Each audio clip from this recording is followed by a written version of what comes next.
नमस्कार सभी को। दोस्तों, जब यूएस बॉम्बर ने ईरान की फॉर्डो न्यूक्लियर साइट पर ज़बरदस्त स्ट्राइक की, उसके बाद अमेरिका ने क्लेम किया कि न्यूक्लियर प्रोग्राम जो ईरान का है वो अब पूरी तरीके से तबाह हो गया।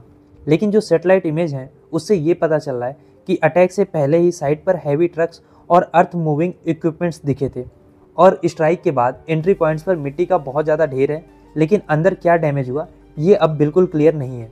ईरान का कहना यह है कि ट्रंप ब्लफ कर रहे हैं, सिर्फ एंट्री और एग्जिट टनल डैमेज हुए हैं, कोर न्यूक्लियर इंफ्रास्ट्रक्चर पूरी तरीके से सेफ है।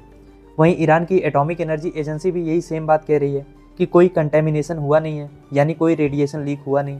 रसिया भी ईरान के दावे को सपोर्ट कर रहा है कि बहुत माइनर डैमेज हुआ है और रसिया ओपनली ये भी बोल रहा है कि अगर ज़रूरत पड़ी तो ईरान को न्यूक्लियर वारहेड सप्लाई करेंगे। तो अमेरिका के इस अटैक के बाद इजराइल और ईरान का जो कॉन्फ्लिक्ट है वो और तेज हो गया। ईरान पीछे हटने को तैयार नहीं है, उसकी मिसाइलें इजराइल के सिटीज़ पर लगातार गिर रही हैं और आयरन डोम डिफेंस सिस्टम जो है वो उनको रोकने में स्ट्रगल कर रहा है। ईरान की जो भी सुपरसोनिक या हाइपरसोनिक मिसाइल्स हैं वो इजराइल के डिफेंस को बाईपास करके इजरायली शहरों में तबाही मचा रही हैं। अगर इजराइल के पास एडवांस एयरफोर्स है तो ईरान के पास 20,000 से ज़्यादा मिसाइल्स हैं। वहीं इन सारे हमलों को और यूएस स्ट्राइक को लेकर मिडल ईस्ट के बाकी देशों में बहुत ज़्यादा चिंता है, क्योंकि रीजन में अब बहुत ज़्यादा अनस्टेबिलिटी है। यूनाइटेड नेशन ने भी वार्निंग दी है कि ये सब इंटरनेशनल पीस के लिए खतरा है। ऐसे में एक बड़ा सवाल ये है कि क्या यूएस स्ट्राइक से ईरान की जो न्यूक्लियर प्रोग्राम है वो रुक गया है या ये सिर्फ एक मामूली सा पॉज है ईरान के लिए।